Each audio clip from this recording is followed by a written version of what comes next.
Face aux hôpitaux civils menacés de saturation, Emmanuel Macron a annoncé hier le déploiement d'un hôpital militaire en Alsace pour soulager les personnels soignants de la région Grand Est, qui est l'une des régions les plus touchées par le coronavirus.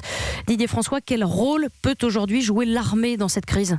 Eh bien, le service de santé des armées dispose d'un matériel intéressant parce que conçu pour être transportable et donc très rapidement mis en place. Dans le cas particulier, il s'agit d'un module de réanimation, une trentaine de lits, qui d'habitude est utilisé pour soutenir les troupes en opération extérieure. Ce sont ces fameux hôpitaux de campagne qui se présentent sous la forme de tentes que l'on peut assembler de façon modulaire pour obtenir la configuration médicale ou chirurgicale la plus adéquate.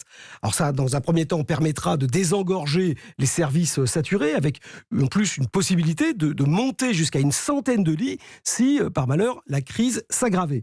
L'autre compétence intéressante des militaires, ce sont des capacités d'évacuation sanitaire par avion médicalisé. C'est ce qu'on appelle un kit Morphée qui est capable de transporter jusqu'à 12 malades.